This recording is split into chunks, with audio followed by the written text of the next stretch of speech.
సాయిలో శ్రీరాముడు కథ. ఒక మామలద్దారు ఉన్నాడు. సాయి దర్శనం అంటే అతనికి ఎంతో ఇష్టం. అతను ఒక డాక్టర్ మిత్రునితో షిరిడీకి బయలుదేరాడు. ఆ డాక్టర్ బ్రాహ్మణుడు, రామోపాసకుడు, ఆచారవంతుడు, స్నాన సంధ్యాది నియమనిష్టలను విధిగా పాటించేవాడు. సాయిబాబా ఒక ముస్లిం. నేను శ్రీరామ భక్తుడను, నేను అతనికి నమస్కారం చేయను, జ్ఞాపకం ఉంచుకో అని ముందుగానే డాక్టర్ తన మిత్రునికి హెచ్చరించాడు. ఒక ముసల్మాను పాదాలకు నేను నమస్కరించలేను, కాబట్టి నేను షిరిడీకి రావడం కూడా మంచిది కాదేమో అన్నాడు ఆ డాక్టర్. పాదాలకు నమస్కరించు అని నిన్నెవ్వరూ అక్కడ బలవంతం చేయరు. ఇలాంటి అనుమానాలేవీ పెట్టుకోకు.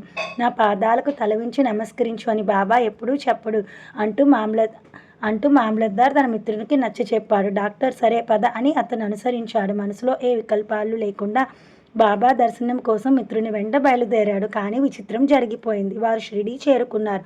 మసీదుకు బాబా దర్శనార్థం వెళ్లారు. అయితే ముందుగా డాక్టర్ బాబా ముందుకు వెళ్ళి సాష్టాంగ దండ ప్రణామం చేశాడు. అది చూసి అతని మిత్రుడు విస్మితుడు అయ్యాడు. తర్వాత అతను డాక్టర్ను, అదేమిటి, నువ్వు అనుకున్న దానికి విరుద్ధంగా ప్రవర్తించావు, ఒక ముస్లిం ముందు తల వంచి నమస్కరించావేమిటి అని అడిగాడు. నేను శ్యామలవర్ణుడు, సుందరుడు, కోమలుడు, చూడచక్కనివాడు అయిన శ్రీరాముని చూశాను, అందుకే వెంటనే వందనం చేశాను అని చెప్పాడు డాక్టర్. అటు చూడు, ఆసనం పైన రాముడు ఇంకా ఉన్నాడు, అందరితో మనసారా మాట్లాడుతున్నాడు అంటూ డాక్టర్ చెప్పాడు. ఇలా అతను చెబుతుండగానే క్షణంలో అక్కడ అతనికి సాయి రూపం ప్రత్యక్షమైనది. దానితో డాక్టర్ విస్మయం చెందాడు. ఇది కల కాదు కదా అనుకున్నాడు. ఇతను ముసల్మానుడు ఎలా అవుతాడు? కాదు, ఇతను యోగ సంపన్నుడైన అవతార పురుషుడు అని చెప్పాడు.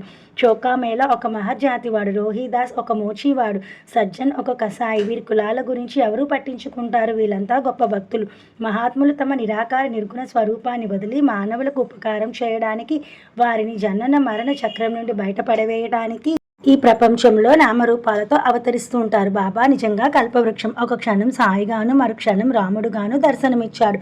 నన్ను తన ముందు తల వంచేలా చేసి నా అహంకారాన్ని దండించాడు అని డాక్టర్ చెప్పాడు. మర్నాడు అతను ఒక వ్రతం పట్టాడు. సాయినాథుడు తనను అనుగ్రహించనిదే తాను మసీదులోనికి అడుగు పెట్టనని దీక్ష పూనాడు. షిరిడీలో ఉపవాసవ్రత దీక్ష చేయసాగాడు. అలా 3 రోజులు గడిచిపోయాయి. 4వ రోజు ఉదయం ఒక అద్భుతం జరిగింది. కాందేశ్లో ఉన్న అతని మిత్రుడు ఒకడు అనుకోకుండా సాయి దర్శనం కోసం షిరిడీ వచ్చాడు. వారిద్దరూ 9 సంవత్సరాల తర్వాత కలుసుకున్నారు. అలా కలుసుకొని పరమానందం చెందారు. తనకు తెలియకుండానే డాక్టర్ కూడా తన మిత్రుని వెంట మసీదుకు వెళ్ళాడు. మసీదుకు వెళ్ళగానే డాక్టర్ బాబాకు సాగిలబడి మొక్కాడు. అతను చూసి, బాబా, ఏం డాక్టర్, ఎవరైనా నిన్ను రమ్మని పిలిచారా? ఎందుకు వచ్చావు చెప్పు అని అడిగాడు. ఆ ప్రశ్నతో అతను ఖిన్నుడయ్యాడు. అయితే ఆ మధ్యరాత్రి అతనికి బాబా అనుగ్రహం లభించింది. నిద్రలో అతనికి పరమానందపు మధురానుభూతి కలిగింది. తర్వాత డాక్టర్ తన ఊరికి వెళ్ళిపోయాడు.